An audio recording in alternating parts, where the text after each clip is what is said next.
What's going on, everybody? Welcome back to the Cinematic Soul Podcast. I'm your host, E, and I just can't believe, first of all, that we're here at the season finale 5 months later, which sounds crazy to say, by the way. This season has been one that was fantastic to do, and I feel proud of it because I wanted a theme for this season. The other two, it was just me picking movies I like here and there without a theme for the season. And just saying, okay, let's do The Best Man, let's do The Wood, let's do, they were great episodes, but it was just me shooting that shit, just going for it. But I was like, for season 3, I want to have a theme. I want to talk about music and the story behind the music and what the characters felt because of it, how the music helped and things like that. So I put this list together of movies, and I was like, if I do this the way I want to do it, I feel like ending it with this movie would be not only a fantastic finish, but picture perfect as far as what I've done so far this season.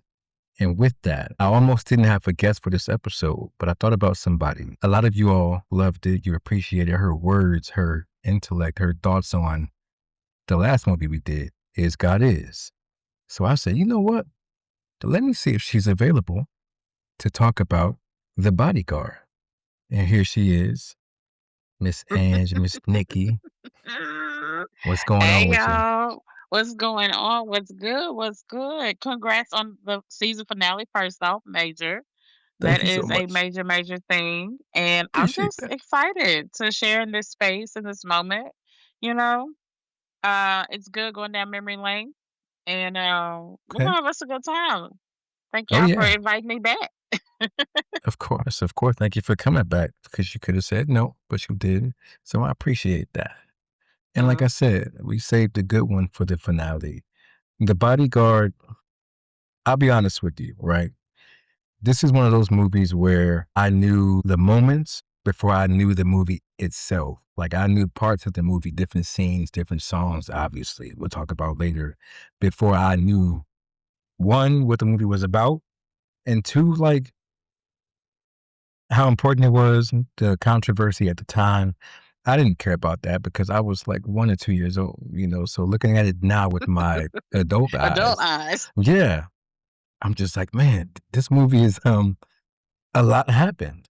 A lot Hmm. happened, from the music and the people in it, Whitney Houston. I mean, come on, Whitney Houston, Kevin Costner, like, you've seen the posters, you caught the pieces of it on TV, but for you, I wanna ask you, when was the last time you actually watched it before I told you about watching it for the episode from start to finish? Like, just because. Was it Ooh. recently or it's been a long time? Because I hadn't. I listen, I'm in the same boat. I wanna say the last time I watched this movie, I was a kid. So it was like Okay. 90s.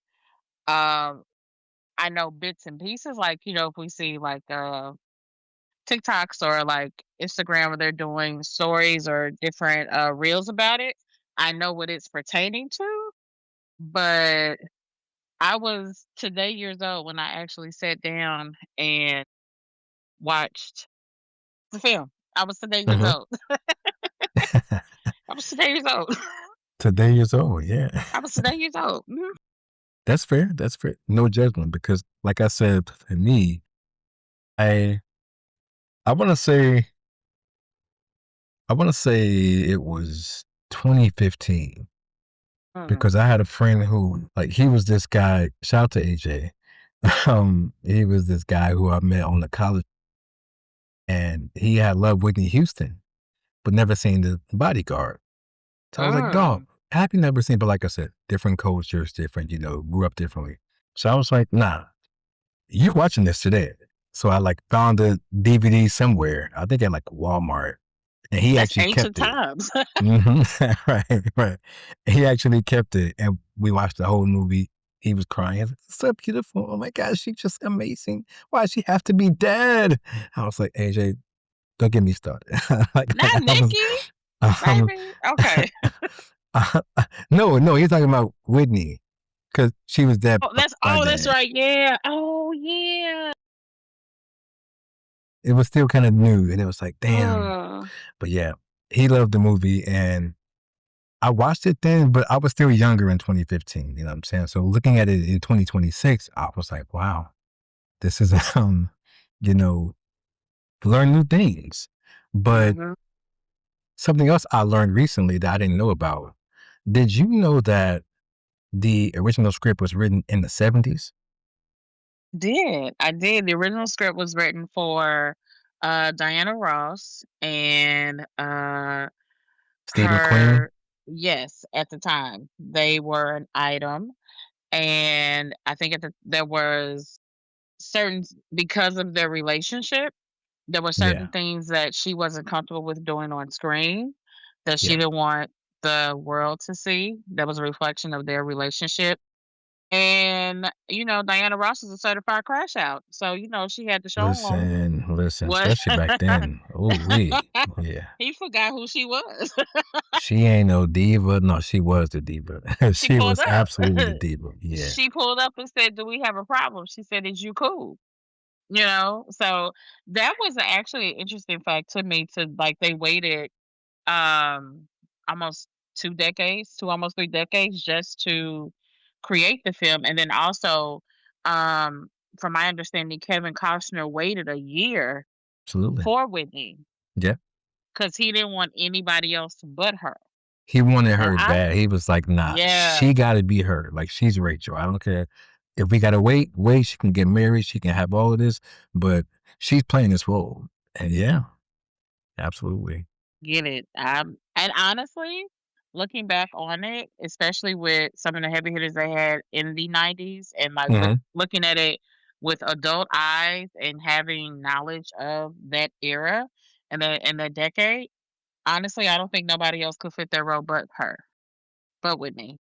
I was going to ask you because, like, I know Diana, she was the big star of the 70s. So, like, her getting that role kind of made sense. But after that, pre Whitney, I don't think there was anybody in between who could be to Diana or Whitney levels and play this role the way they saw fit. So I'm like, they kind of had to wait until that Yeah. big superstar personality came up. And like Whitney, like we said, when they brought her name up, this was like mid 80s. So this is like Whitney at, the peak, like the pop princess, the how will I know Whitney era, you know what I'm saying? Mhm. And she was a bona fide superstar. So looking at the comparisons from that point of view, it makes sense. But I was like, can I picture anybody else from the 70s, 80s, 90s playing that role? And I thought long and hard. And I was like, Mm-mm. no, no, I can't. Nowadays, obviously, you might have more options. Not that many, but there's people who you could say, let her tell it. She can play that role. But back then, it was Whitney, it was Diana, or the movie's not getting made, really. And truly, and I feel like there was a certain aesthetic that That part. when you transition from being a singer into a artist or a movie star, that you had to have some sort of not just notoriety, but also Yeah, the ability to work the screen just as much as you're working the stage that you're on. And that craftsmanship is, and that's a topic for a whole nother day. I think a lot of the during the like that was a point and something that was drilled into the artists back then, and it's not as much as heavy or influential as it is now.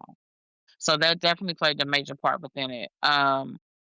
Whitney, like you said, Whitney was at the peak of mhm. her, you know, and she was going up against. I mean, well, you had Cher, you had Celine Dion, you had Yeah, there was some other divas around, yeah, like you had some heavy, you had Barbara Streisand, you had Tony Braxton, you had some hitters, but they were not Whitney.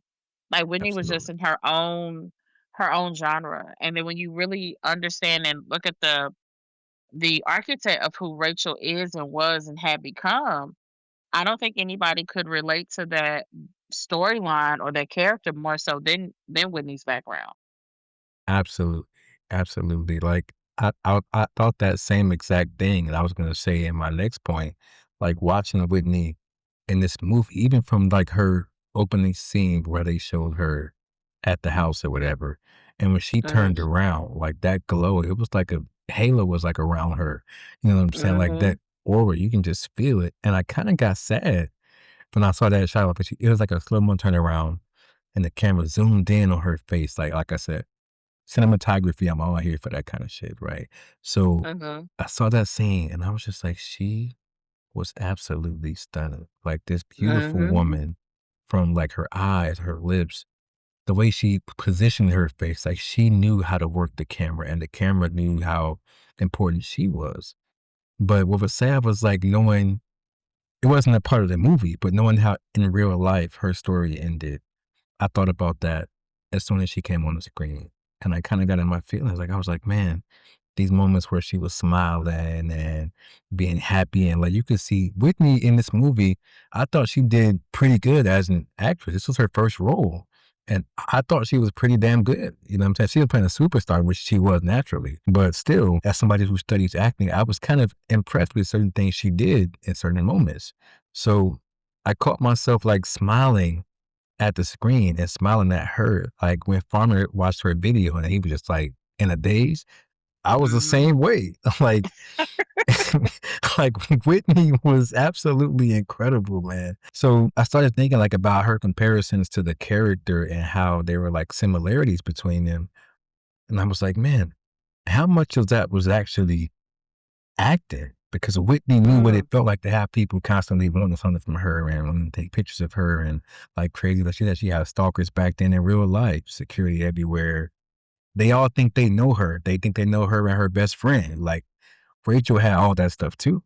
So I was like, damn, does Whitney look so good in this and feel so natural because this is her life? Like, did you get that feeling too, or am I just thinking too much?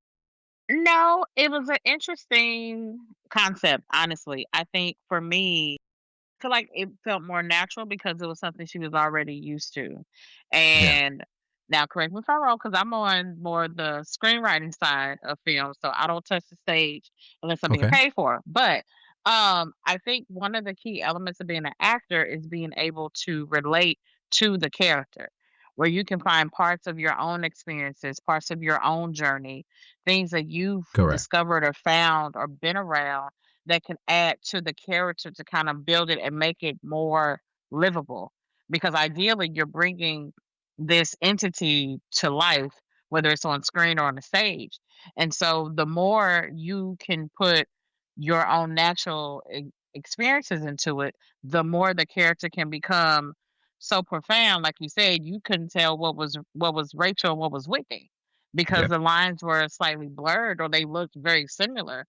Um, and so for me, I think it was almost like it was a natural thing to her, but I've also felt like there's not a moment that doesn't go by that I'm not saying Nikki should still be here because she could should.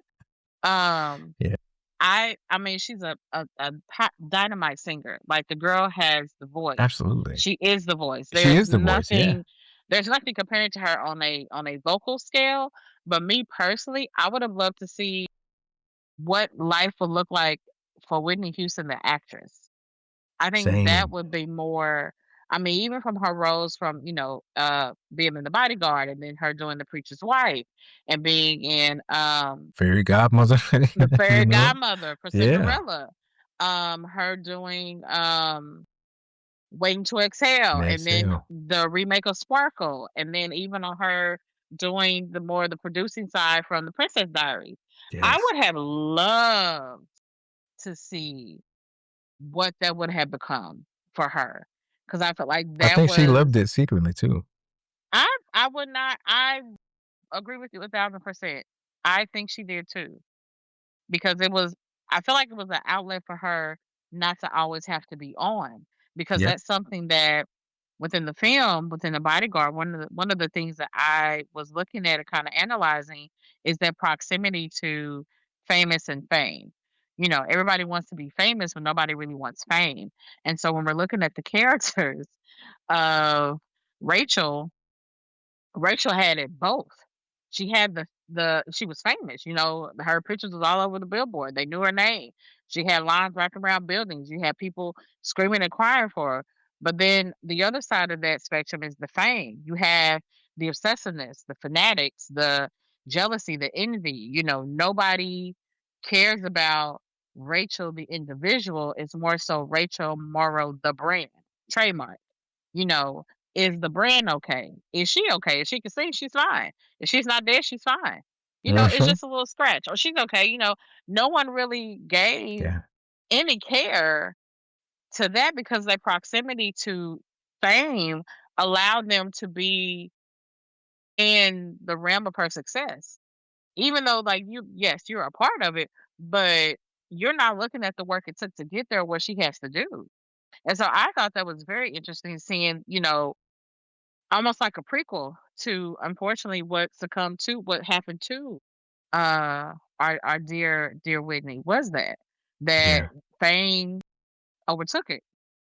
Even though she did everything she could, she tried and she surrounded herself.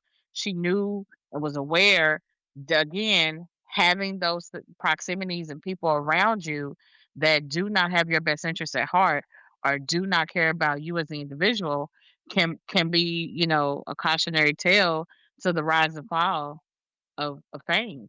And yeah, yeah, That's very it's well said. interesting.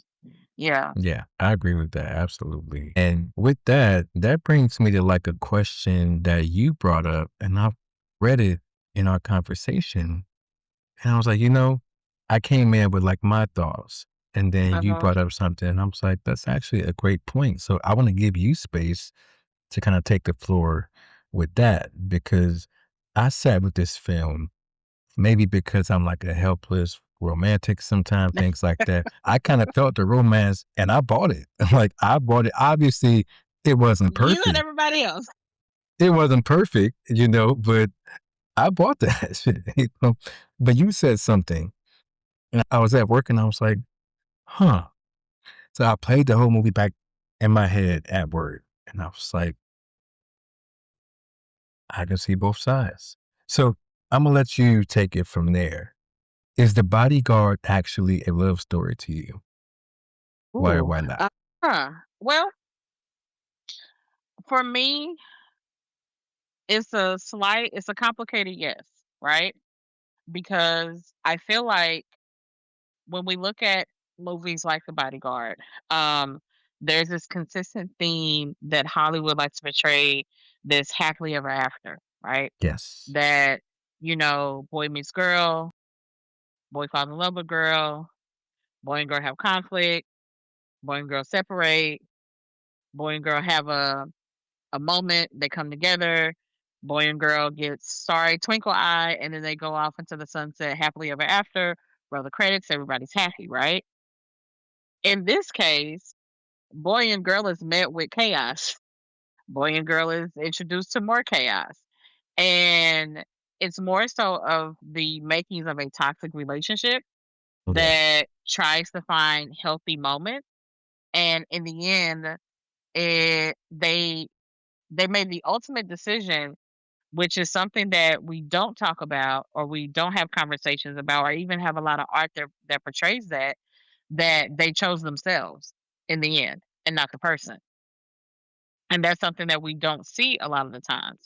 I respect, first of all, Frank's character was absolutely phenomenal because I loved how it introduced the conflict of protection and um, privacy, right?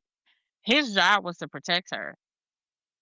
He had no intention on creating this emotional attachment to her until the vulnerability started to come into play.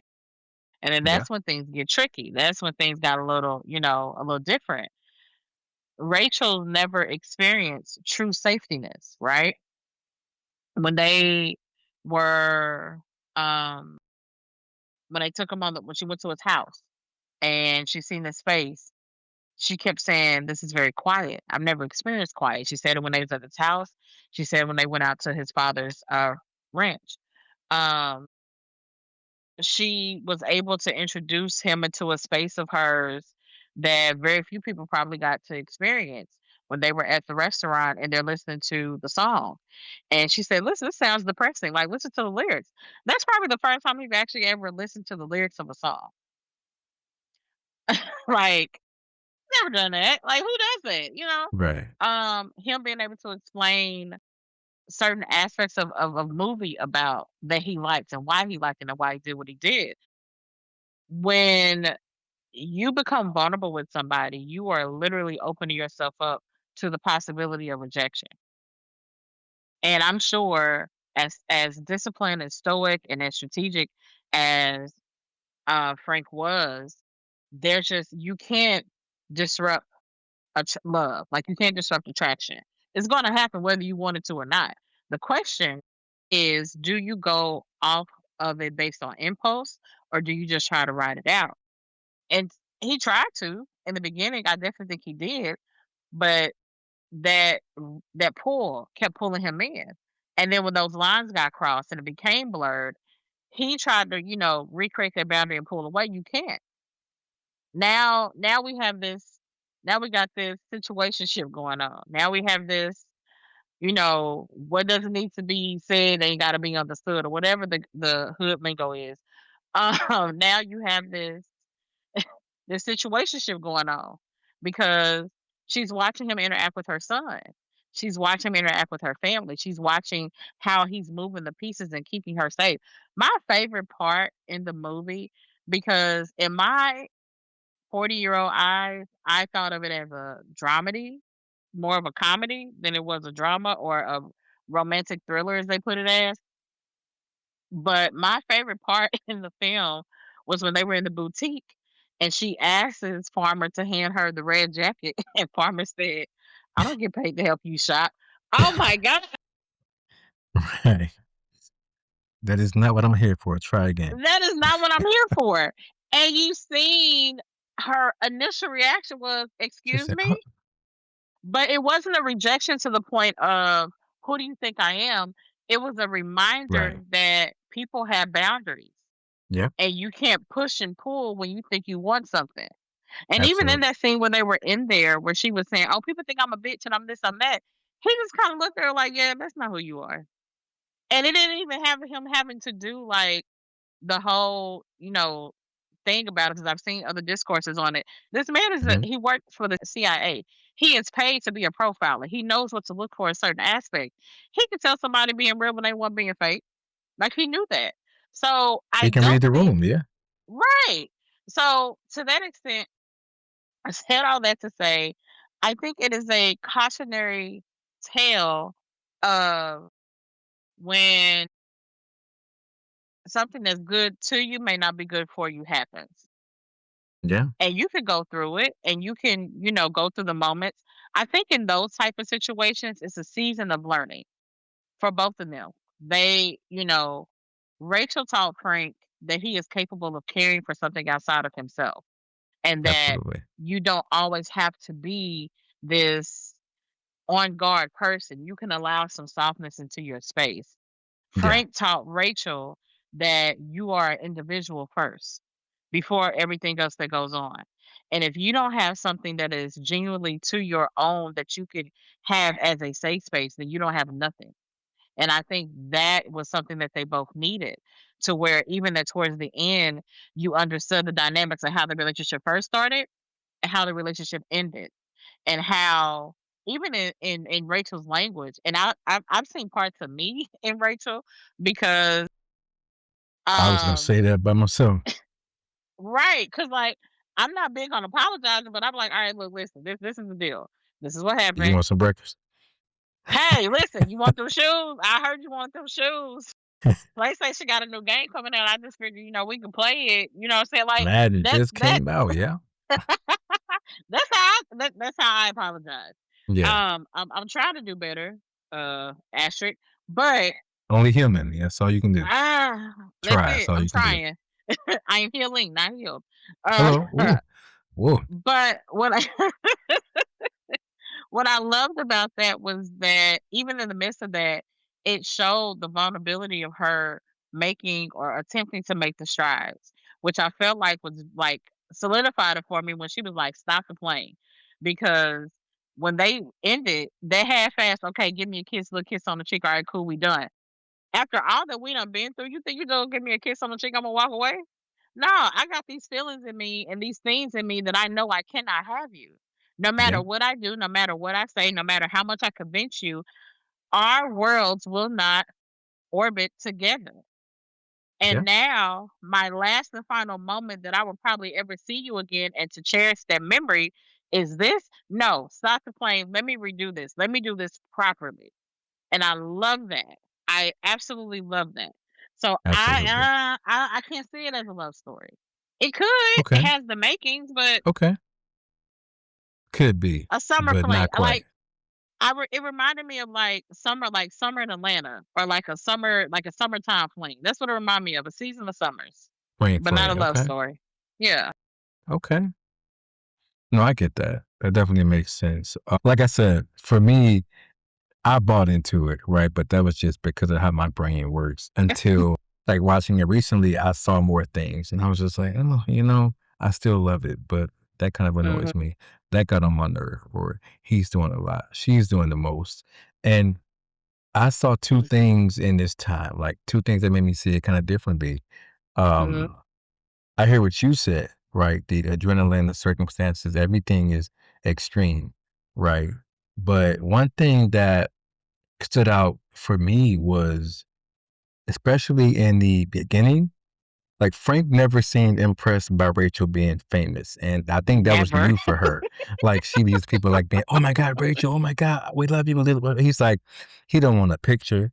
And he's not starstruck.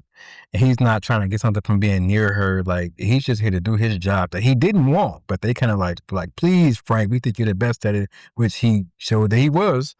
Mhm, We need you. But he was just kind of like, I don't really know. She like a big time. I'm not here for that. I want to go back to saving presidents and keeping them from being shot, that kind of shit. But they needed Frank and it showed. But for her, like, imagine spending years not knowing whether people actually like you, friends, family, like we saw, or mhm. just being close to somebody that was famous, right? And then this guy shows up out of the blue because he's hired. And whether you like it or not, all he cares about is whether there's enough security outside, whether Tony can do his fucking job right, which Tony was a mess. Um, Ooh. I can see We'll get there. why I can see why like that started to like break down her walls and things like that. And what Frank offered her wasn't just protection from a threat. I think he was one of the first people in her world whose first instinct toward her was duty, was get this done, right? Not the desire or the opportunity I can get from being near you or wanting to be near you. Just this is my responsibility, this one thing. And I take that very fucking seriously. Like, this is what I'm here for. If you not let me do my job, I'm out because my job is my everything, right? But one thing that changed for me was like, I thought she was kind of like hard on Farmer and, she was doing too much. I still think that, but I understood her more this time. Mhm. I understood why she had these feelings here and there and why she thought she was crazy at the end. Like Frank shows up and within a day, he's changing the security methods, the times they move around, people who move around with, checking windows, like the driver changing what he does, giving him a gun. And I'm thinking, with the life she had for so long, yeah, I'd be irritated. Like he's doing his job, but that's a lot to happen at once. And I have to know and say, do it, this is for your safety. That's it. So I'd be annoyed too from her point of view, right? But for him, I get why he did it because, like I said, he is the big boss as far as his job goes. So he's only here because no one else can handle this task at hand. So he knows he's brought here for a reason and he takes his job very seriously. But I found myself being halfway Team Frank and halfway Team Rachel, like as far as he's right, she's right. Kind of like Issa and Lawrence. Like they both had things that they were doing that I agree with. Some I was like, nah, that's bullshit. Lisa, you went too far. Lawrence, what you doing with Tasha? Like, you doing too much. I was like the same way with like Frank and Rachel. It was like back and forth, push and pull. Did you feel that way? Or like, were you like, okay, this is my dude. I'll give it Frank or I'll give it Rachel or neither one. No. See, she brought in Issa and Lawrence, and that was Got triggered. a trigger. I got trigger fast. I'm finding it. No, I agree with you, but I would also like to add to that, going back to the proximity Hmm. of status. Yes, In my mind, my thought process watching that film, the bigger she became, the more serious her safety and security should have been. absolutely. And when Frank got to the house, he done gave them people 3 different names before he actually got to the doors. 3 different names. And they all just come in, the intercom was rigged, and for those of you who don't know what rig is, that is a way of not quite fixing it, but if it ain't broke, don't fix it. Google it. The intercom was rigged, and then he walks in the Yeah, house and they're asking, "Well, who is this?"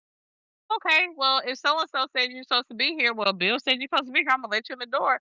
You don't have no ID, you don't have no checklist, you don't have no appointment. None of these things are going on. So anybody can walk through there. And as Frank is walking through the house, he's looking at like missing parts. Why is this like this? Why is that? Why is these things not happening? And where do you see Tony? What is Tony doing? Sitting with a girl on his lap, doing nothing. lavishing, doing absolutely nothing, which is his job. But your job is supposed to protect her. So why are you security not securing? You know what I mean? The publishers and Slide, which anyway. Why are you not concerned about what's going on around her? Shouldn't that be like I don't shouldn't that be like a priority? Um so I get like definitely Frank had his issues, Rachel had her issues. But I think that's human, right? We're complicated people. We're not Yeah, gonna be straightforward. As much as there's a adjective we like to describe ourselves as, nothing about being a human is straightforward. We are a mixture of many things that create one thing.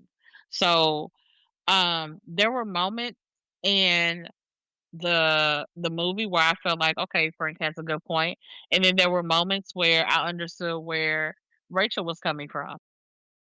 What I really wasn't crazy about, and I see this a lot within films, is this um way of I'm going to challenge your authority if you go against what I say. So now yeah, I'm going to poke the bear. I'm going to consistently poke the bear. I got annoyed at Rachel poking the bear. Like you can, and I think Rachel is really good, pretty good on reading people. I think with her crew, she tolerated them more so than just allowing them to do what they wanted to do. Because, I mean, let's face it, she didn't become famous by herself. She had the right people around her. And even though they might have had their flaws, overall, they may seem like really good people. And I'm sure we have people in our circles or people we know associated with that, not too crazy about certain aspects, but overall they're a good person because they have all these other qualities. I think that's what Sly and Tony and Nikki and Bill accumulated for her. yeah. Frank was the only one that came in and was like, I don't give a fuck about none of that shit. Listen, my job is to secure. Secure looks like this. This needs to be done. That needs to be done. This isn't right. That's not right. All Hello. these things need to get done.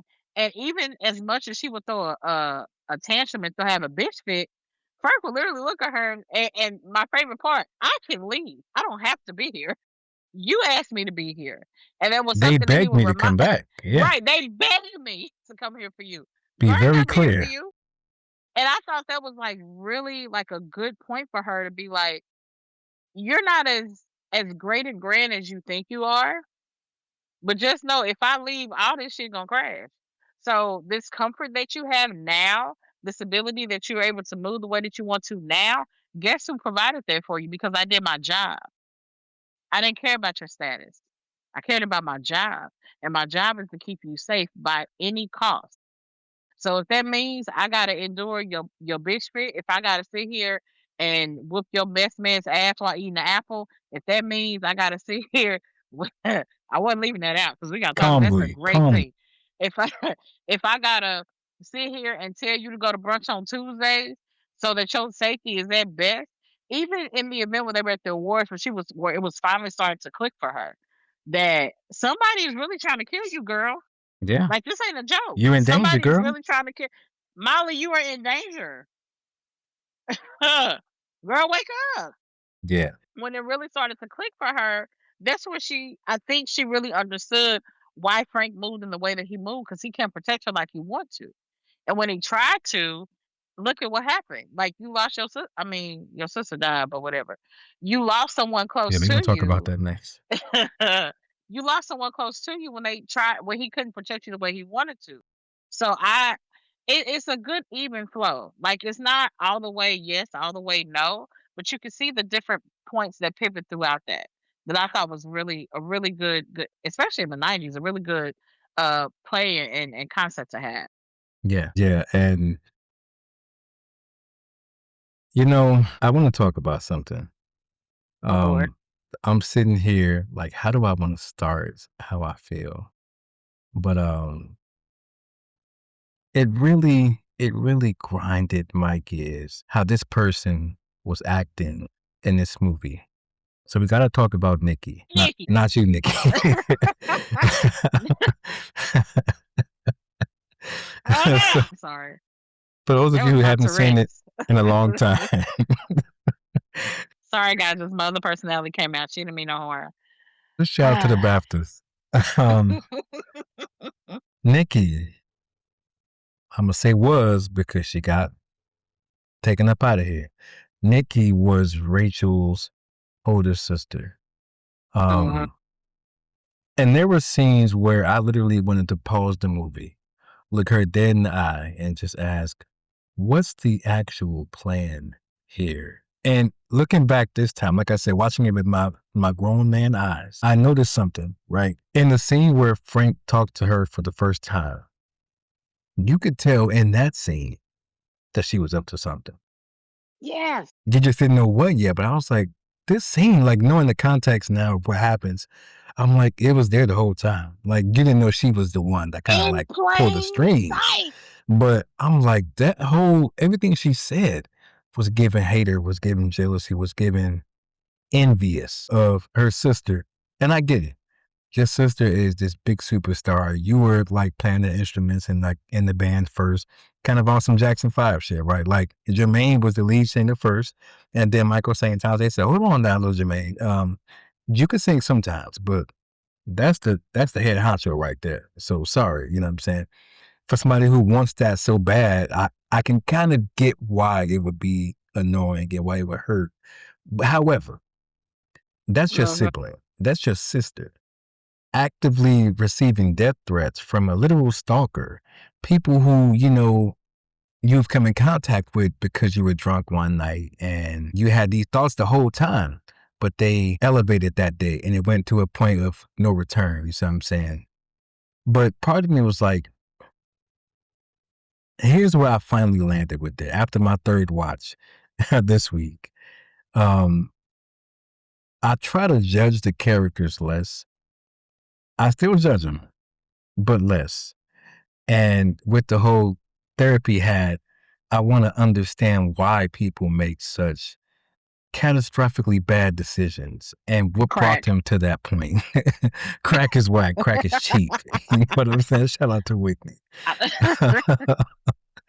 But like, Nikki just woke up one day and chose to be the villain of this story. And I went back and forth with it on my last watch. Like, there were moments where I felt bad for her, kinda, but not for long, because I'd be like, nah, she tripping. You see what I'm saying?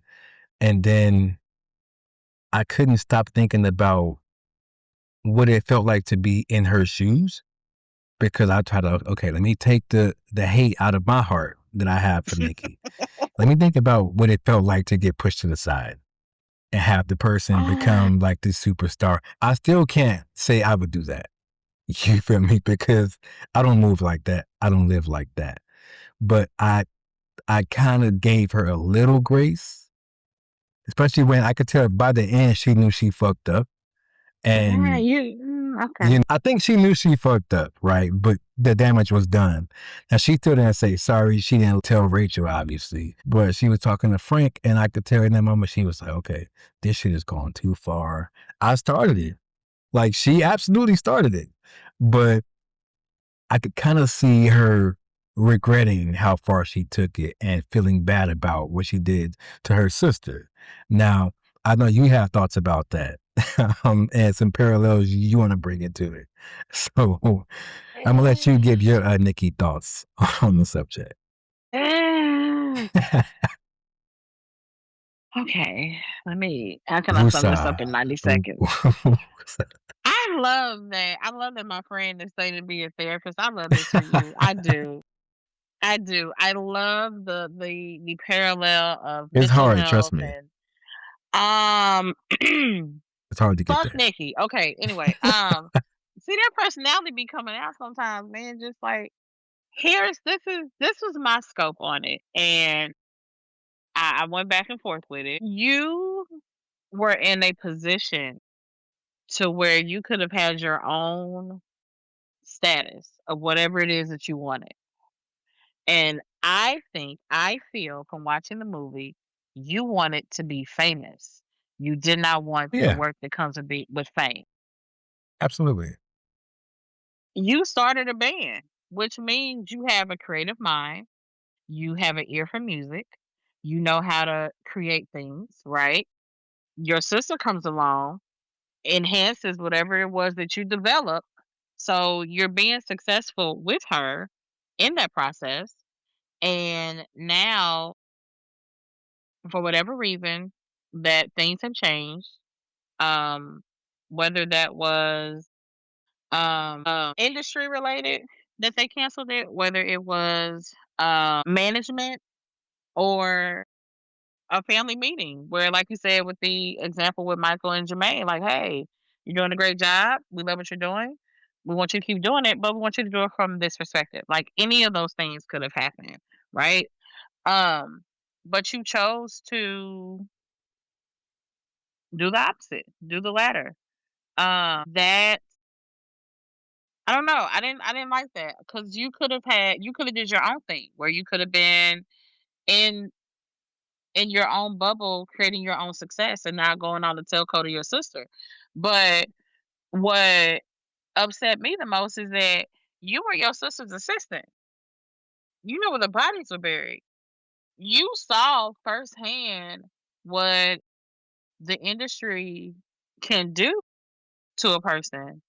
And your bright idea was to murder your sister because she had the life that you thought you wanted.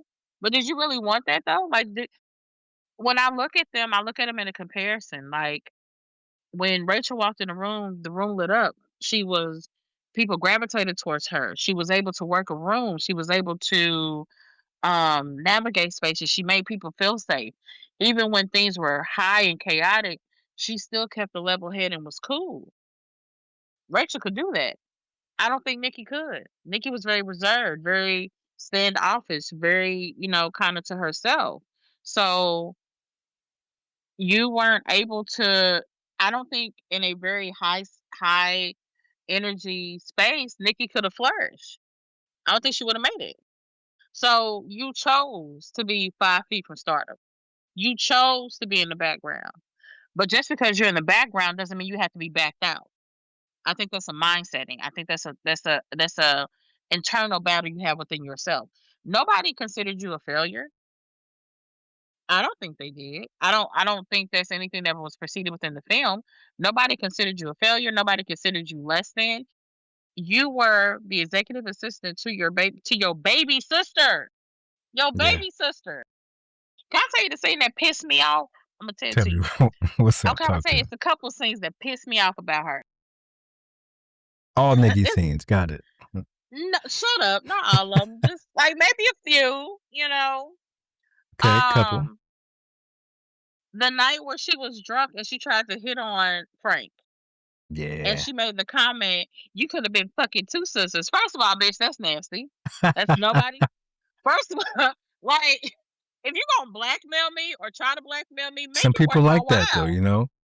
Some Listen, people I into that kind of thing. am not listen, as a freaky frog, hey, I I like lily pads too, but don't mean I'm gonna jump on every lily pad I see. And I'm not gonna yuck nobody else's yet. But you literally want to be so connected or so much to be in your sister's skin, you are willing to sleep with someone that you knowingly didn't even know if they were fucking or not. Cause he never confirmed it. He never said anything. Like I You said, just Jermaine assume. Jackson, you know? You just assume that they had something going on, and so Yeah. you wanted to be the Now you one want some of with the pie. yeah, like this. We are related, nigga. Ew. That scene. But what also upset me was you had to have liquid courage to tell the truth that you didn't even want to sit with yourself.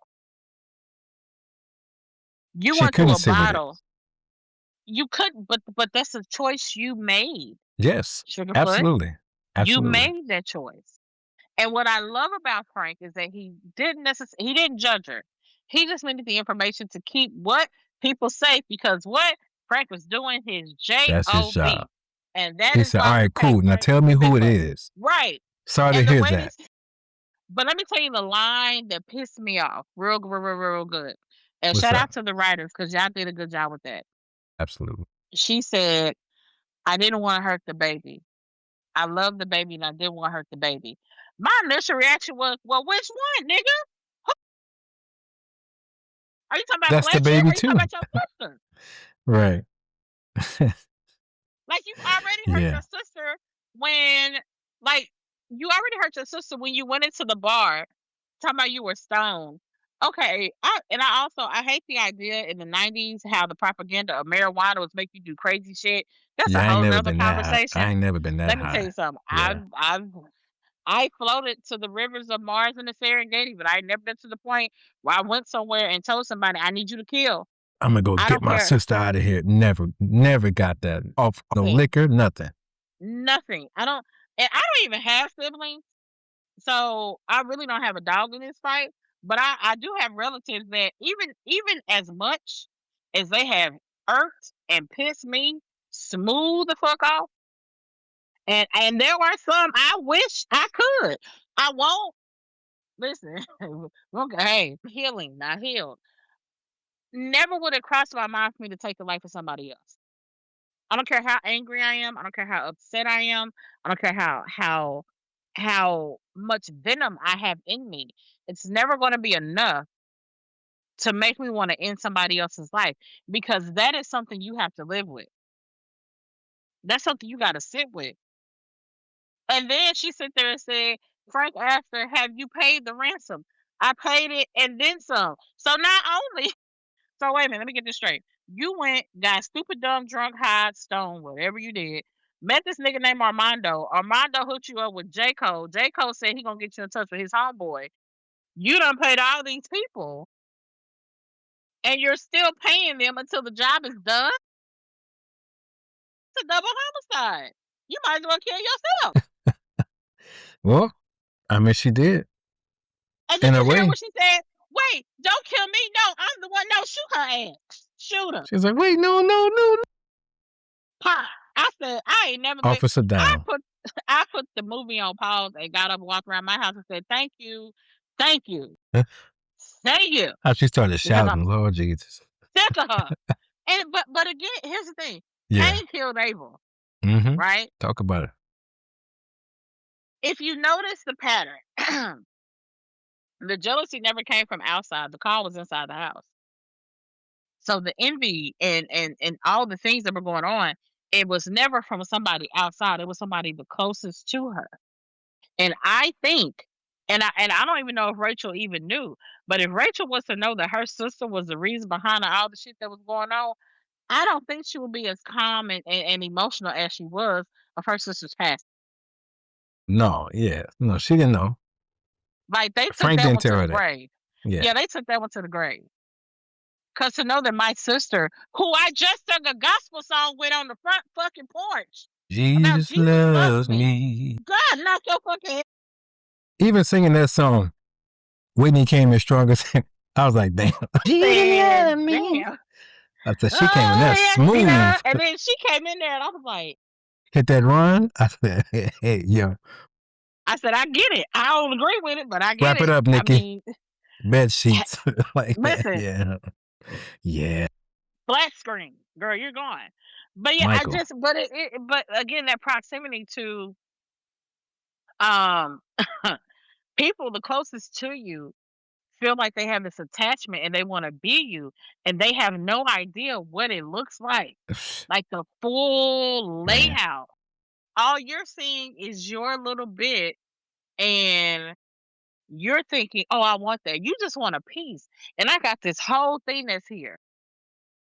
I can't even trust nobody because my own family don't even like me. Like that is hard to sit with. Because she never talked about their parents. She never like we don't know, of course, like the backings of what happened prior to it.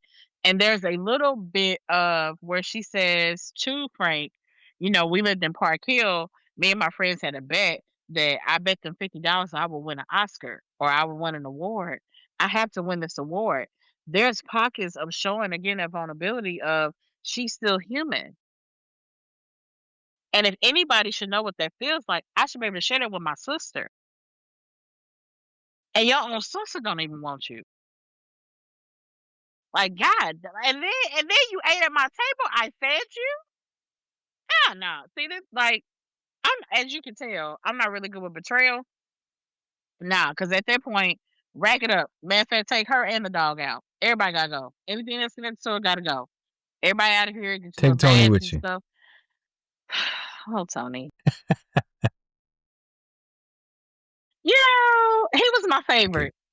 Tony was my favorite. He tried. E for effort. But yeah, Nikki, I will say this. Nikki is a cautionary tale of what happens when you don't check your ego and you allow your ego to ride full throttle in somebody else's destiny. You can't destiny swap. You can't think, well, that's supposed to be mine. Well, how do you know? Who told you that was yours?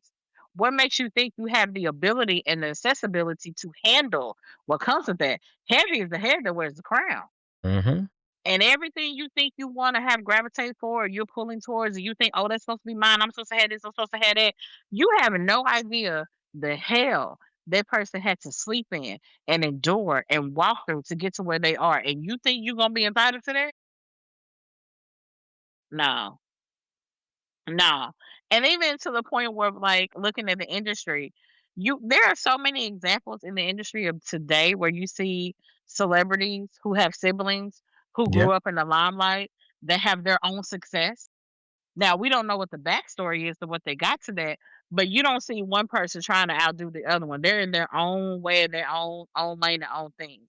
So I can't I can't agree to Nikki's behavior when you could have just did your own thing and been okay.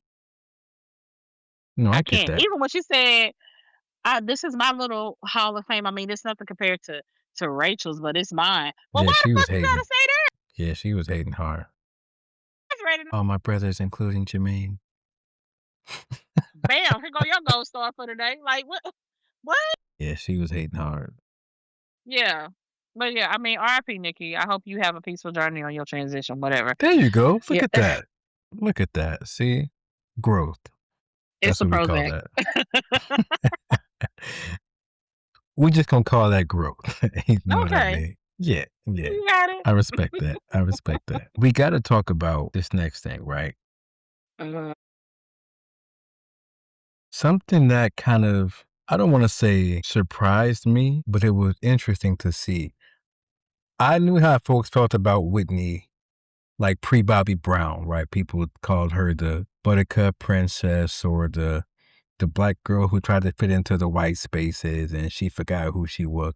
That was a big Mhm. thing back in the 80s, right? Which is kind of which what led her to Bobby and getting back to, the way she grew up. Like she said this in Mhm. multiple interviews, like the way they treated her, like in the black community, kind of made her go back to being, I well, fuck it.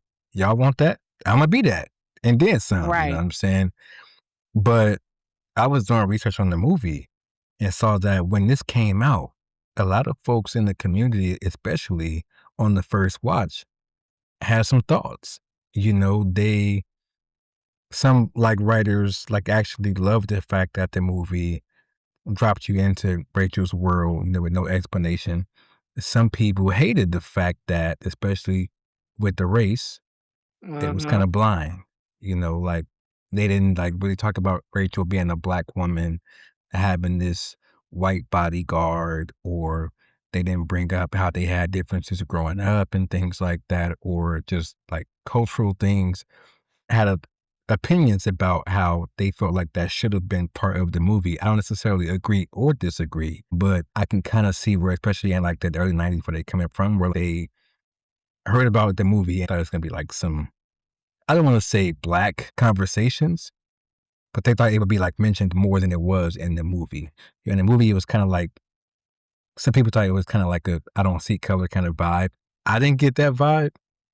But according to what I read, that's how a lot of people felt back when this came out. And at the same time, for me, what I saw was this black woman who just got to be the lead. She's still a black woman, obviously. Look at her. They didn't make her like look a different complexion or make her wear blonde hair, blue eye contacts. They ain't do none of that shit. It was still a black Mhm. woman, obviously. They didn't mention her being black every other sentence, but she was obviously the way she act, the way she dressed, the way she spoke. When she told like Frank, "But you can't fuck me," right? I was like, "That's a black Oh my woman. god. That's a Was she black woman cussed? going at your throat." Whoever wrote that, kudos to y'all, because like that stung last night. I was like, "Ooh Frank, hey Frank, say something back," because And he that hit couldn't. me in He my kept chest. I mean, I mean, I just I That Yeah. hit me in my chest because I was like, "Ooh, Whitney was a black woman." You see what I'm saying? So I kind of get the conversation that was being had, but at the same time, I didn't see it like that. Hollywood didn't give black actresses, even in the 90s, this kind of film and let them be the main character, let them be the meat and potatoes. So if this film came out today, I think it would be a little different. I think the blackness would get discussed more, but for the time it came out, I was just happy to see this black woman shining the way she shone. Like, maybe that's just me. Did you notice that they didn't really mention her being black that much, or was that like a non-issue for you? I mean, if we're gonna keep it a buck, how many black writers do you know? You know what though? I rest my case. You know what though? You know, you know what? Me pre 2015, I would have said maybe one. But Mhm. me now in Florida, I don't see like about 7 or 8. So Right. it's when you like stretch out, there are some black Rachel, but in Chicago, me, yeah, I'd be like, maybe one. You know? Listen, So I yeah, mean, no, I get that. here's this is I never really looked at it from that lens Mhm. because it doesn't matter the decade, the era, the genre. Black woman and a white man is always gonna be a part of a conversation from now until the end of time. Absolutely. Um, her blackness is never gonna be enough because her counterpart is a white man. Her blackness is gonna be questioned because she's catching feelings for a white man, not this is a black woman who has full autonomy of her body, her actions, and knows her rights and aware of what she can do. And she is actively choosing the things that bring her peace. Like we're never going to see it from that aspect because black women, unfortunately, are always going to be objectified to some sort of scope that has no weight, rhyme, or reasoning to the rest of the world. So to that degree, I didn't see it from that. Um, knowing how Kevin Costner felt about Whitney Houston as a person, and then He seeing loved that her. be like it again, it mirrored like life imitates art, right? So knowing how he felt for her, I felt like everything that he did was intentional and genuine to where it wasn't a lie. I don't think it was a lie. And if it came out to be that, then that's one hell of a way you are one hell of a performer because you have the whole world fooled. Um I have to. I'm in my mind. I'm trying to think. Okay, I was young in the early '90s. I'm like getting ready to hit the double digits, and so there are certain conversations and things that I saw that I remember, and especially like we grew up in the Midwest, so a lot of us have roots that are within the South, and there's just certain things that are not um appropriate when it comes to relationships, people, and things. Like I said, that's always gonna be a topic no matter where you go. What I did like was that her blackness was not on display in the way that people may have wanted it to be. I think Yeah. they wanted the aesthetic, but they even then and even now, black people are not one thing, we are all things. We are not a monolith. Unfortunately, I hate that for you. I hope you find peace with that. Um, So many variations of she us. Yeah. Like, she was stylish, and she was vocal, and Yeah. she was cool. She had her own rhythm to how she did things. She was charismatic. She was funny. She was always checking in with people in her own way. She wasn't just this robot, and I think that bothers people a lot, not just in the spaces of black women, but just black people general. We're not robots. We're actual people. Like, we actually do things and have feelings and say things and all these other good stuff. And I definitely agree with you. That conversation in the bed, oh, when she Yeah. said, "So you can fuck me?" First of all, Nippy, who told you to cuss? Secondly, okay, girl, because again, younger me would not have understood that, but experienced me was like, "Oh hell yeah!" Because wait a minute, but then also, again, the lines got crossed. It got Yeah. blurred. So It are was you too mad? much. Yeah. Like, are you mad that he pulled the trigger? Or are you mad that you realize you can have Frank the bodyguard and Frank the lover and Frank your man in the same body? Like, somebody's gonna lose. You can find love again. You can find somebody that you can have an attraction with, but your safety is always gonna be top priority, and that cannot fail. And that decision got made. So um I don't know. It gave, I never seen it. I never looked at it from that place because I know that's always going to be a topic of conversation, no matter what genre, no matter what type, no matter what medium it's presented in. That is always going to be a controversial story point. So Yeah. I don't know. In my mind, I just block it out. Like, all right, okay, it's a black woman, white guy, or vice versa. Uno reverse. Okay, cool, great. Let's see the story. What's going to be developed here? Are we going to let this happen naturally with interactions, or are we going to build this off of stereotypes that we think we know what goes on? Hmm. And I like that they let it naturally happen as what humans or what people go through when As you you should. act right. Like, they allowed that to happen. So that's what I loved about it. I didn't have any quarrels with it. But again, Yeah. I was like 5 or 6. So I couldn't even spell quarrel. So it wouldn't even matter. You can't even spell core. Can't even Can't spell spell it. pros. Can't even. Yeah. That was a big conversation. And like, I was kind of shocked reading that. And something else that was a big conversation that we got to get into. Baby, this soundtrack. This Woo! soundtrack to this movie here, like how they came up with it. First of all, like Whitney and Kevin working side by side, choosing songs. Like we got to talk about that for a second. Like, what do you even say about most of the songs on this soundtrack? Like whether it be a cover or one of the two original songs, I don't know if we'll ever see another movie where the soundtrack becomes more famous than the movie. Cause like, especially for like black folks, like certain people who like, oh, the movie, they know the Bodyguard, right? Mhm. Whether you've seen it or not, you've heard Whitney's version, No Shade to Dolly, Whitney's version of I Will Always Love You. Like, you've heard these songs on this soundtrack. I Want to Run to You. You know, I Have Nothing. Like all these songs you've heard over and over and over and over again and not knowing where they came from. That's just how fantastic, how excellent, how brilliant it was. Like, do you have a favorite song from the soundtrack? And when you listen to it now, what do you feel? as a woman, as a person, when you hear these songs? Because I have mine for sure, but I want to know what's yours and how do you feel about it? Let me tell you something. I was probably up until maybe the early 2000s where I thought for the longest Whitney Houston wrote "I Will Always Love You." Like that was her song, was her Listen. stuff.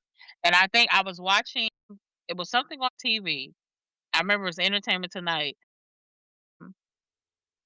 And I remember seeing that and I said they were saying, the original was Dolly Parton. I said, wait a minute, who? Hmm. Talking about Jolene down the And it five? sounds You so a lie. different. It You a sounds so lie. different. Wait a minute. So I went and I said, hold Yeah. on, let me listen to this. So I listened to Dolly's and I said, oh, okay. I It was mean, cute, yeah, you know? okay. Yeah, it was All cute. right. It's cute little I bop. see it. And then I went over and go ahead to Whitney. If From I the first note, the first note took the said, song. That's yours now. I said, and I'm Yeah. thinking like, Dolly, did you give it to her? But okay, I will say this. Yeah. The Nights, to me, is part two of I'm Every Woman. That's a low key bop. Yeah. Yeah, Queen of the Night is mine. But if I had to pick one, I'm gonna go with I'm Every Woman. Okay. The remake I'm Shaka gonna go with Khan. I'm Every Woman. Come on. Yes. Come on. Come on. Because again, I ain't gonna say that because I knew Shaka because Song Baby right here. Yeah. So to hear, Shout I'm down. Shout always out. I'm always leery of when people remake somebody else's song because one or two things can go wrong. You either gonna butcher it and it ain't gonna be right, or you're gonna take it somewhere that I don't even think you're coming back down from. But this version of I'm Every Woman, Whitney did it justice. Whitney did Absolutely. it justice. Whitney did it justice.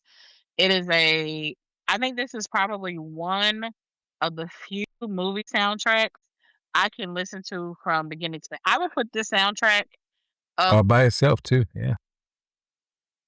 like my like top three soundtracks, movie It's up there. soundtracks. This is probably number 5, so it's not my top 3. Um, we do Waiting to Exhale, Hmm. I mean, uh, also Soul Whitney. Food, yes, Soul Food, soundtrack. Um, Cool. and Sinners.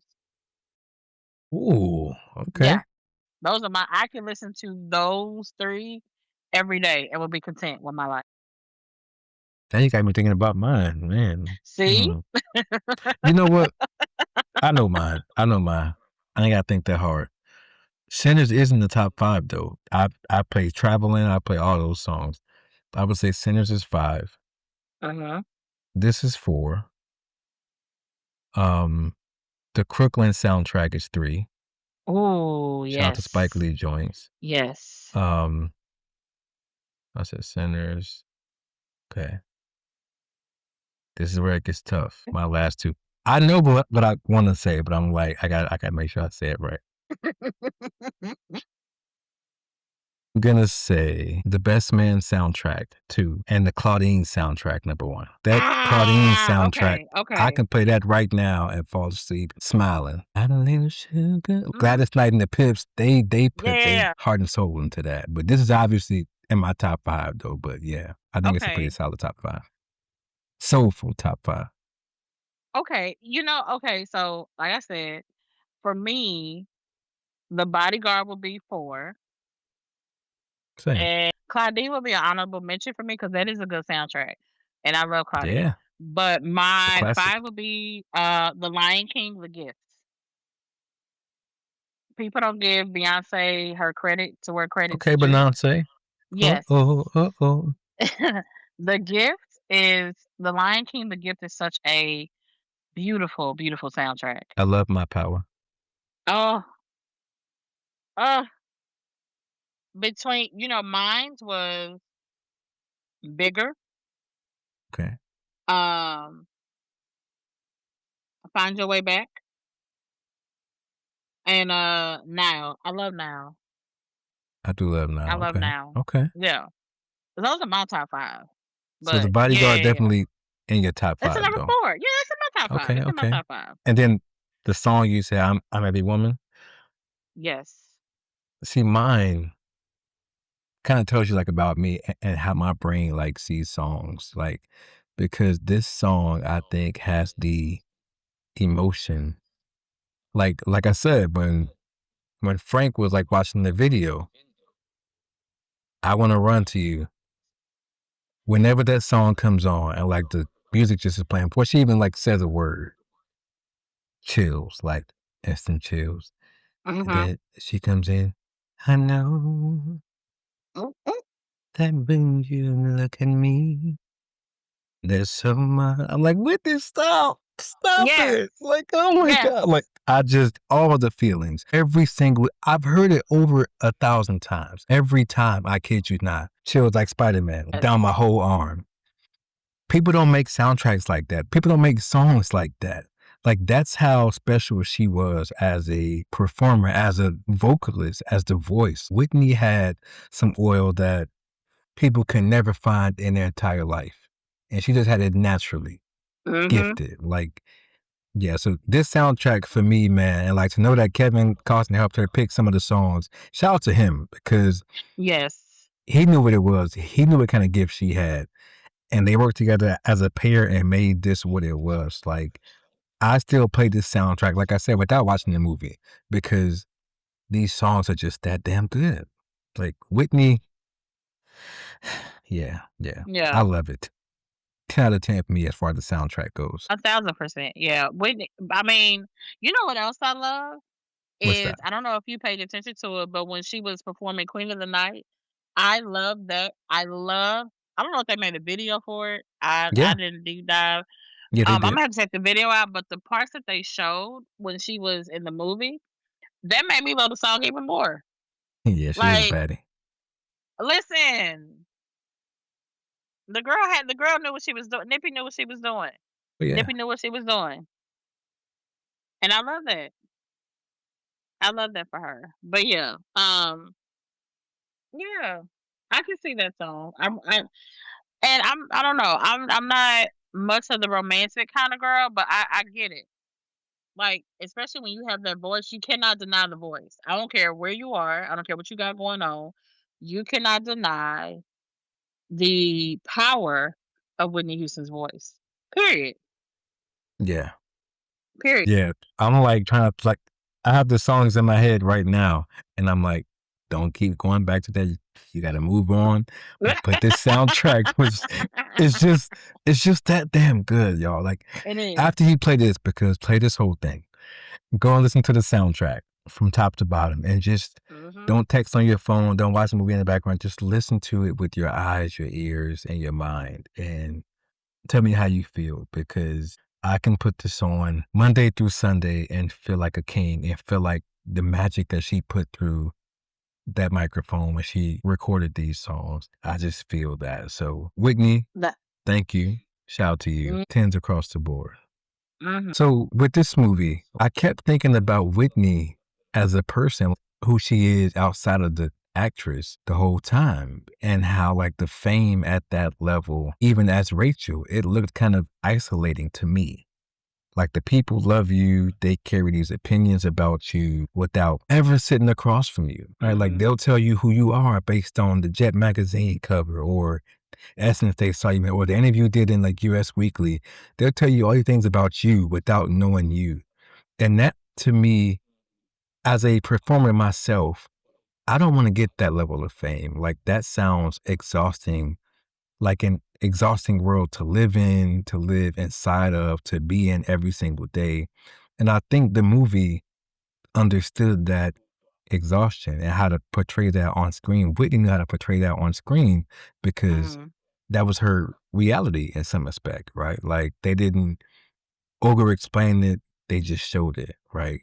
How do you feel about fame and how like superstars have to live with that fame? And do you think you could do that? If you ever like got famous forever, whether it be you acting, you doing whatever it was, if you got to that level of fame, how do you think you would respond and treat people and things like that? This is a question I ask myself, and my best friend and I have conversations about a lot because Okay. it is something that I think about a lot. You can't be famous and not have fame. Yeah. It's impossible. There's different levels of fame, I think. There are different identities that come with it, but fame is a hell of a drug. And we all know that when you are under the influence, you can become and do things that are either in your best nature, which is a good high, or can be totally opposite of what you're doing. For me, I think younger me could not have handled fame. Same. I would have butchered it because of the spaces and the environments of what was surrounding me and the things that would have that close proximity to me. I would not have been able to tell them no. So that means people were never to get what they wanted out of me because of who was close to me. Um, so I don't think younger me would be able to handle it. Now, older me currently, like even now, I think about that. Being a filmmaker and being a screenwriter and being a creator, um, being able to navigate these different mediums that I sit in, and understanding that's the goal. Like my goal, like she told her friends, we got a $50 bet. I made a bet. I told my friends I'm having EGOT. Like me and my best Come friend got to go on. get our Grammy. Like we got things to do, right? Um, I have always been an entertainer. It is something that I fought. I didn't think it was something that I felt could be tangible.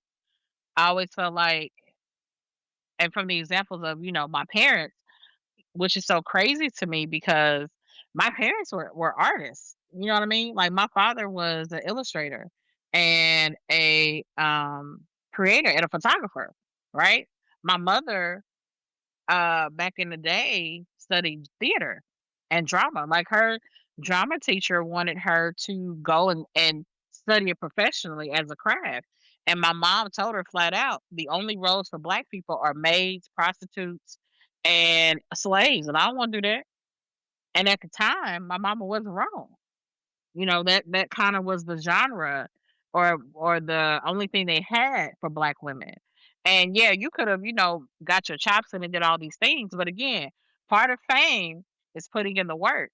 And you got to know how much you are willing to put in to get out of it. So for me, being an artist, I've already calculated what it's going to cost me to get there, right? I have already made peace with the fact that I'm enjoying my civilianness now because once I get into that starlight, once that light shines on me and I'm on that stage and I'm doing what I have to do, everything that I have now that is quote unquote normal no longer exists. So I have to be in the space of I have to now redefine what normalcy looks like from the stage. So that may mean I can have a private outing with my friends and my family, but there's always going to be paparazzi asking me questions. I'm always going to be put in uncompromising positions because 90% of the time somebody's going to have an ill will towards me because they don't see my humanity. They don't see that I am a person just like them. All they see around me is dollars. So if I can, and we live in a society where phones are always out and common sense is not always on. So people are quickly wanting to make a buck off of a inconvenience. So that means I got to be mindful of what I say. I have to be mindful of what I do. And if somebody does catch me on a one off, I got to hurry up and scrub the internet to get rid of it before now I become part of cancel culture. So me now, I feel like as I am, brushing my skills and owning my skills and becoming more comfortable in being the thing that I called out when I was a child, that I am slowly seeing the harvest of what those seeds are starting to plant.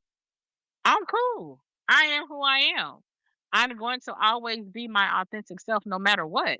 And there are going to be moments where there's going to be entities that challenge that because, again, you can't have good without evil, baby. There Mm-hmm. are certain things or spirits that do not want you to succeed.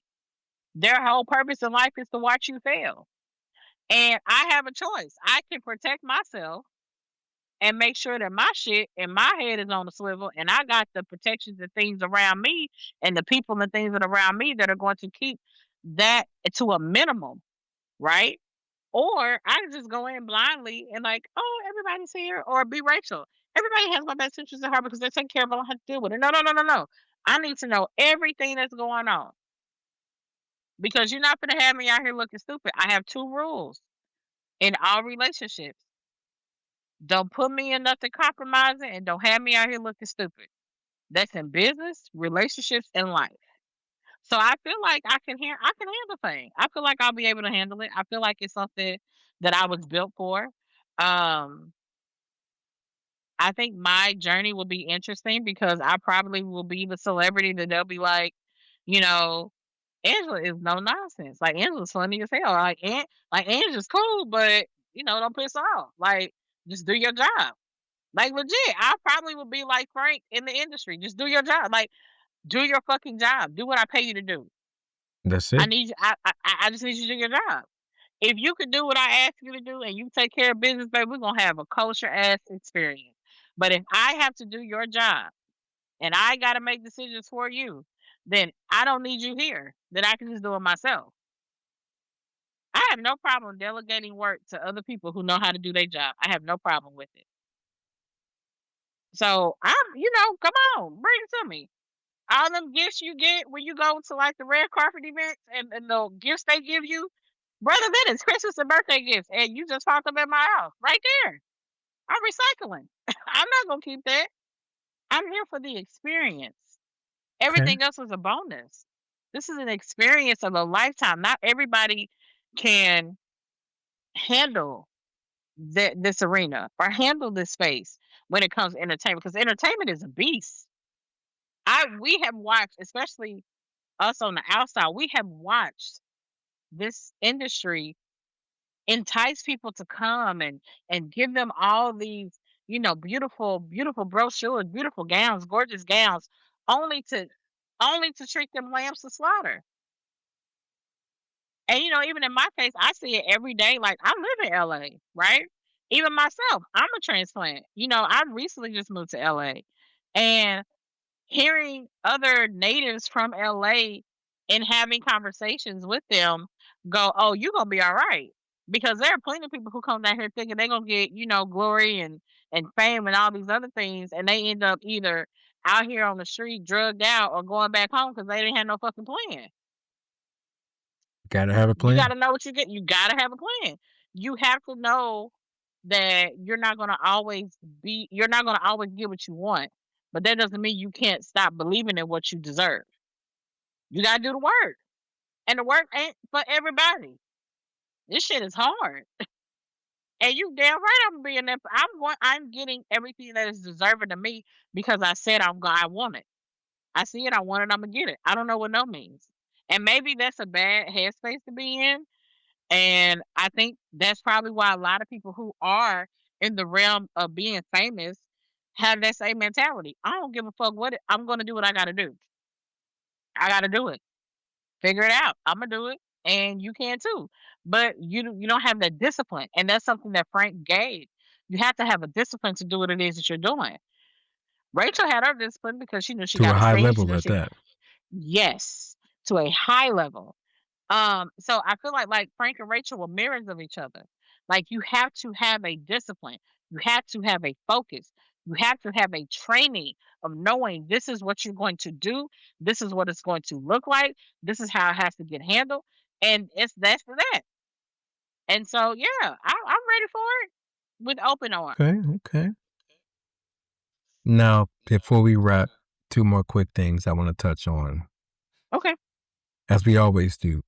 One of my favorite segments called Cinematic Flowers. Remember from last time? That's a character in the movie or somebody who directed the movie, whoever you want to give it to, right? Give that person their flowers.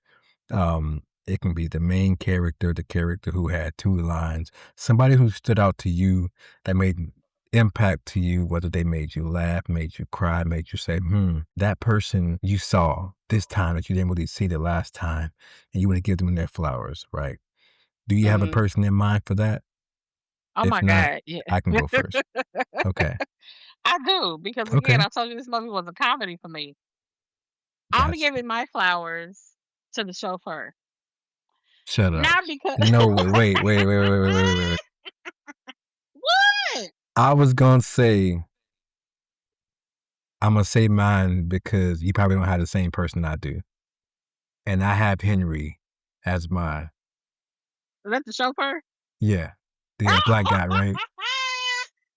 Yeah, Yeah, listen, Henry that Henry. dude. You wanna know why? He gave the favorite, funniest line in the movie. So who's gonna get the boat? Boom! Who's going to get the boat? 6-word stories. I love it. Absolutely love it. But what I love most about Henry's character was that he was a quiet loyalty to Rachel. Yes, He and didn't he ask questions. evolved too. Yes. Yes, yes, yes, yes, Yep, yes. secretly, He yep, went into it like thinking, cocky, arrogant, I'm just a chauffeur. But it right, wasn't until he had somebody that was willing to teach him how to do his job better. exactly. And with that, he was able to be effective in what they needed. And with the new bodyguard that Frank got for her, he's already equipped to where he can learn from him and add to what it is that he's doing. I love Mhm, that for Henry. And he has such a yeah. gorgeous smile. Like a black man smiling. Oh, Dark-skinned dude, yeah. ah, beautiful, beautiful. Just oh my God. Kryptonite, yes. So that's who Eh, I'm giving my flowers to, that's so Henry. funny. Imma give Mhm. mine to Henry as well, and what's funny is, like I said, I didn't really notice Henry growing up. Like, he was there the whole time, but I didn't watch it to focus on somebody in the background who was like a character who's had a line every 30 minutes, you know what I'm saying? But just being real, you know what I'm saying? But this time, on my first watch last week, when like Frank took him for the drive for the first time, I was like, Mhm. this dude, there's something here. Let me keep Mhm. watching, but like watch him. So I watched him for the whole first watch. And certain scenes, I'd be like, "Oh, damn, he actually took that serious." Like, he learned it from Frank, and he put in the car by Frank telling him to pull the car, and, like, he's, like, having fun with these changes and, like, the thrill, and he's locked in, like and like you said, loyal to Rachel, and Henry was a man who, he liked the luxury, he liked to be comfortable, he liked the quiet rides, but when something is ready to pop off, he ready to show He out was with you, ready. like he down Uh-huh. for it, you see what I'm saying? And then Frank was treating him like he was training him. I think that helped him grow, like I said, grow as a character and as a person. So watching him from start to finish now, I was like, I think Henry deserves some flowers. I know that we both saw him and that like just shows what that character did. So shout out to Henry for growing as a man, as a protector, as a driver, doing what you gotta do. You know what I'm saying? I Mhm. respect Henry, so salute to him. Pure He made good professional. money in my book. Absolutely. I love that. I love that. That's funny. Oh, man. Like I said earlier, I can't think of a better movie to close this season with. Like, this movie, watching Whitney, listening to the soundtrack reminded me exactly why I love doing what I do. Like, you watch something when you're younger and you take in what you can. Like, you don't take in everything because you're 5, because you're 12, because you're, 14. But when you watch it as an adult, right, you come back to that same film, like that same movie with more behind you and more behind your brain that can show you different things, right? Show you a completely different outlook on this character, on the cinematography, on the lighting changes. You notice all these things. The movie didn't change, you Mhm. changed. So that's why I was like, I love all these movies I want to do this season, but I want to watch them with more intent, with more purpose behind it. And I think That's one of the most powerful things that cinema can do, and especially for Black actors, actresses, directors, writers, to give them the credit they deserve in this industry that doesn't shine a light on you that often. They do a little bit more now, but it's still not to where it should be. Like, it's still not what we deserve. And that's a whole nother subject, but Yeah, but, it gives you something new. And it makes you feel proud. I felt proud watching every movie, whether I like the whole thing, I like every character or not, because I felt these people, I felt these moments, I felt these scenes, and it made me feel alive. Like I want to talk about them in like my light because mhm. while there's like good podcasts like The Ringer, but who's gonna talk about us the way we do? Who's gonna dissect and show love? But like I said, Nikki didn't love Nikki. But I'm not gonna spend the whole episode bashing her because that's not what this is about, right? I We don't can know, we discuss it could. temporarily, you know what I'm saying? But the I cinematic have notes. soul, you know what I'm saying? I just wanna give the cinema, the picture, the actors their flowers, their props, and shine Yes, that light on them the way they deserve. So to you, I wanna thank you again for coming back for a second time. Is God absolutely. is, The Bodyguard. You could have said no.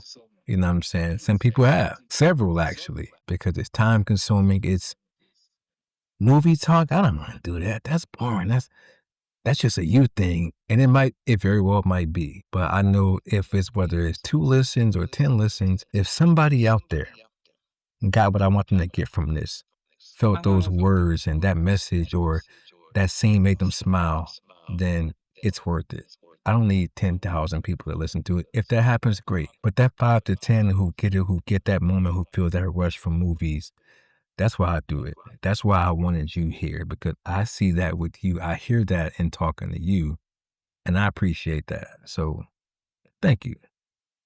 Of course, absolutely. I mean, it don't help that I'm also like a student of film, so that's just a little That extra part. caveat. You know what I mean? Just to grab know a little bit about film. But no, I think, like I told you before, in our private conversations, that I think you're doing something absolutely amazing that is needed and is uplifting, and that it's going to go in places and spaces that you can't see right now. But this Yeah. is what the beginning of it looks like. And however it shapes, however it goes, is doing exactly what it's supposed to do. And as long as we are center stage in film, we are center stage on the stage. If there's words on a paper that we are able to read, we are always going to have this space here to talk about those things and dissect those things and give honest opinions about what is going on because people need that. Everything else is, already dressed up and playing the roles that they have. And so Hmm. you've created an outlook for people to really get a different viewpoint on, the film. I can recall, like, I shared our first episode we did, which is God Is. And I remember having people message me on the side, like, first of all, the first message was, I forgot you did film, which I was like, your mama, but Right. also it was refreshing to hear people say, I never thought about it like that, or I'm gonna check this out because he got some really cool things. Like, I never looked at it that way. No, keep doing what you're doing. You're doing exactly what you're supposed to do, and I'm always going to be proud of you. I'm always going to be cheering in the corner with my blowhorn and my poster boards with my glitter because you are, first of all, you are a black man. You're a black man who is conscious of who he is, who is wanting to create spaces that allow black stories to flourish. And you're doing it with such intentionality that, and so organically, that it has no choice but to grow. So the people that are supposed to be involved, the people who are supposed to be here, the things that are supposed to happen are divinely timed, and it's going to do what it's supposed to do. You just have to keep putting one foot in front of the other. And I'm just happy to be a part of the journey. And I am looking forward to what next season brings. And hopefully I can come back. I don't know, we'll see. That part. But I'm always That gonna be part. here. Always. Definitely. We definitely gonna see about that. If they haven't played the last episode yet, which shame on y'all if you haven't, where can they find you in the social sphere? In my brain, no. Everything is going to be Ange V Freely. Instagram, TikTok, Thread, yes. Facebook is for my boomers, so y'all need to This know is that. for the But niggas. strictly for the niggas. Okay. But The yes, real one. absolutely. But yeah, you can find me Ange B Freely. Don't let the header name fool you. It is me. It's a picture of me that'll be there. Come on over, have a good time, and let's do it. There we go. There we go. And obviously, y'all can follow the podcast on YouTube, on Threads, on Instagram. Talking about Twitch next season. Stay tuned for Oh, that. At Cinematic Soul Pod. Again, that's at Cinematic Soul Pod on all the platforms. Check us out on Spotify, on Apple Podcasts. Give it like a few hours for Apple because Apple be kind of like lagging sometimes, but I promise you it's gonna pop up, so don't even trip. And as always, thank y'all for listening. Stay black, stay magical, and keep the always. soul and cinema alive. Bye, y'all. Peace and love, y'all, for season 3.